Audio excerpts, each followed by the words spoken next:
رمضان میں کیے جانے والے بہت سے اہم کاموں میں سے ایک نہایت اہم کام اللہ رب العزت کی بارگاہ میں صدقات کو، عطیات کو، زکوٰۃ کو، انفاق فی سبیل اللہ کو پیش کرنا ہے۔ رسول اللہ صلی اللہ علیہ وسلم نے اس نیکی کی اہمیت کو سمجھاتے ہوئے بہت سے ارشادات فرمائے ہیں، لیکن سب سے پہلے آپ نے ایک بات سمجھنی ہے کہ قرآن پاک اس نیکی کے حوالے سے کیا کہتا ہے۔ مَثَلُ الَّذِينَ يُنْفِقُونَ أَمْوَالَهُمْ فِي سَبِيلِ اللَّهِ كَمَثَلِ حَبَّةٍ أَنبَتَتْ سَبْعَ سَنَابِلَ فِي كُلِّ سُنبُلَةٍ مِّائَةُ حَبَّةٍ وَاللَّهُ يُضَاعِفُ لِمَن يَشَاءُ۔ کوئی بندہ 1 روپیہ اگر اللہ کی بارگاہ میں خرچ کرتا ہے، یہ عام دنوں کی بات ہو رہی ہے، عام دنوں میں غیر رمضان، 1 روپیہ اللہ کی بارگاہ میں خرچ کرتا ہے تو اس کی مثال ایک دانے کی ہے جو زمین میں بویا جاتا ہے تو وہ زمین کا سینہ چیرتے ہوئے باہر آتا ہے، دھرتی کا سینہ پھاڑتے ہوئے ایک کومپل کی شکل اختیار کرتا ہے۔ وہ بالی بڑی ہوتی ہے، اس میں 7 سٹے لگتے ہیں اور ہر سٹے کے اوپر، ہر بالی کے اوپر ایک 100 دانہ ہوتا ہے۔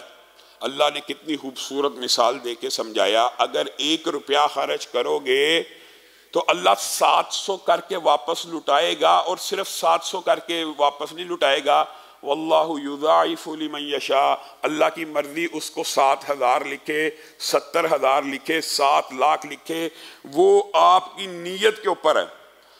اگر عام دنوں میں 1 روپیہ اللہ کی بارگاہ میں خرچ کرنے کا ثواب 700 ہے تو رمضان میں اس کا اجر و ثواب کیا ہوگا؟ صرف وہ احادیث ذہن میں رکھیے جو پچھلے خطبات میں آپ کے سامنے رکھی کہ رمضان میں تو نفلی عبادت بھی اگر کی جائے تو کئی مرتبہ فرضی عبادت سے بڑا ثواب لے کے آتی ہے۔ کیسے؟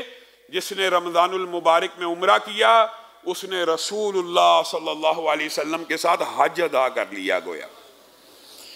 تو رمضان المبارک میں اگر صدقہ کیا جائے، یہ نفلی عبادت ہے، اس کا اجر و ثواب کیا ہوگا؟ اور جو لوگ اللہ کے فضل سے رمضان میں ایک فرضی عبادت زکوٰۃ بھی ادا کرتے ہیں، ان کے اجر و ثواب کا آپ خود اندازہ لگا لیجئے کہ نفلی عبادات فرضوں سے آگے نکل جاتی ہیں تو فرضی عبادات کا جو مقام و مرتبہ ہوگا وہ کیا ہوگا۔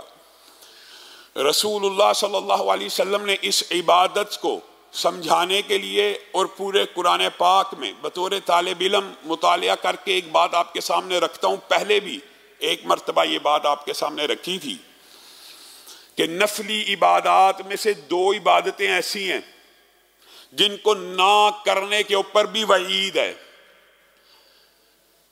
کبھی آپ نے یہ سنا کہ نفل ادا نہ کرنے کی بھی وعید ہو؟ ہاں، 2 عبادات ایسے ہیں کہ جن کو اگر نفلی طور پہ بھی ادا نہ کیا جائے تو ان کے لیے بھی بعض پرس اور وعید ہے اور سختی ہے۔ وہ 2 عبادات میں سے ایک عبادت انفاق فی سبیل اللہ ہے، اور اپنی طرف سے نہیں کہہ رہا، قرآن کی آیات اور چند حدیث آپ کے سامنے رکھوں گا، اور دوسری عبادت ذکر اللہ ہے، اللہ کا ذکر کرنا۔ یہ فرض کے علاوہ نفل میں بھی ضروری ہے، یعنی ان دونوں نفلی عبادات کے اوپر غور کریں تو اللہ کو یہ نفلی عبادات بھی اتنی پسند ہیں، ان کے فرائض بھی بنائے ہیں۔ ذکر کے فرائض آپ کو پتہ، نماز پڑھنا 5 نمازیں مسلمانوں کے اوپر فرض ہیں، اور انفاق فی سبیل اللہ کا فرض آپ کو پتہ ہے، زکوٰۃ آپ کے اوپر فرض کر دی گئی ہے۔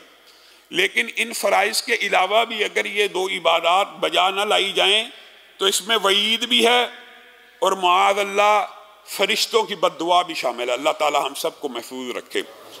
اللہم آتی منفقاً خلفاً، رسول اللہ کا قول ہے، کسی مولوی کا فتویٰ نہیں ہے۔